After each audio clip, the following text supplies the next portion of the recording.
I was reading this poll and it said that 55% of all Americans experience high stress daily. Now, I thought this was interesting because I actually thought it'd probably be higher, right? And that wasn't even including teens, kids, the mix, right? So it's probably a lot higher than that. The key is if you're experiencing high stress, you're definitely not alone. If you're overwhelmed, if you're more emotional, if you feel like you just can't get to the bottom of it, despite all the meditation apps, adding the cold plunges in, the star charts with the kids, you get it, right? You're still overwhelmed with stress. In fact, they dug in and they said 27% of people get so stressed that they can't function. They can't do the things they need to do and they have to cut things out of their life, right? And so the answer, or really, or I guess the question to ask then is if this is so prevalent, what are we doing about it? And if we're doing a lot of things about it, why isn't that fixing it? And so for today's video, I wanted to go into more the root cause. What is the root cause of the nervous system getting overwhelmed? Not stress, because stress is going to be there. Stress is all around us every single day, with kids, with life, with everything. But what is the root cause of our nervous system getting so overwhelmed? Because if we know the root cause, then we can help ourselves get out of it. Well, when you dig into neurology and you look at the nervous system, there's two main sides of it. There's this sympathetic side, which is the go, go, go, the fight or flight, the protection side. And there's the parasympathetic side, the rest and digest side. Now, oftentimes we've been taught that these are a teeter-totter, right? If you're in one, you're not in the other. Well, the truth is, think of them both as batteries. They both need to have full batteries so our brain can turn one on all the way when it needs it. It can turn it then off the right way when it needs it, and then turn the other one on when it needs it. So if you've got a really great go, go, go, be in fight or flight mode system, that's going to be great. It's going to be great to respond to work stress, to life stress. It's great for your kids to be able to take that test, play that sport, do those things. But then you've got to have the signaling to turn that off. And the same is true for the parasympathetic system.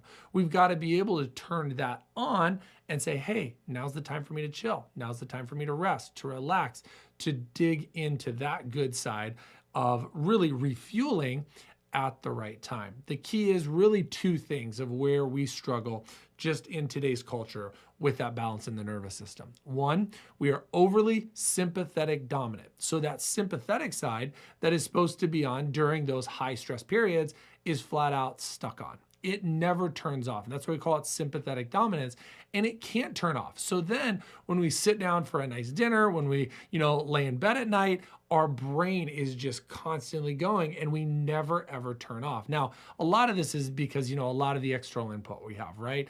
Technology, busyness, everything and above programs our brain to that. But when we can't turn it off, that's a serious issue because then we can't be in that rest and refuel, the parasympathetic state. The other problem we have is if we stay in this sympathetic state for too long, the body doesn't do well there. It does that well there in short bursts. And eventually that leads to a lot of confusion in our nervous system. For kids, this is a lot of times when they struggle with behavior struggles or big emotions or meltdowns or tantrums. It's where we feel very overwhelmed and angry. We still have that sympathetic dominance, but it's like, gosh, why can't I break through this?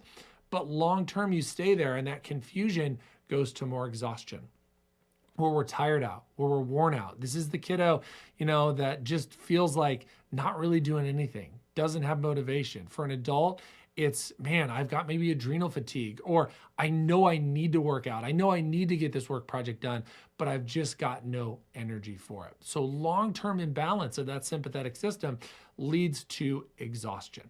So what is the answer to this? How do we get that balance back? Well, there's two main things. One is we have to have the brain telling our body and being on the same page with it to tell it what to do at the right time. Now, what happens in our nervous system is our nervous system gets stressed from a variety of regions, from the physical realm, from the emotional side of it, and even from the environmental side of it. Think about it as, the nutrition, the foods we eat, the things we're exposed to, all of those big three things, and then add in tech, right? And that doesn't help either. So all of those big stressors come and they affect our nervous system to really get it locked up, not only physically, but chemically and emotionally.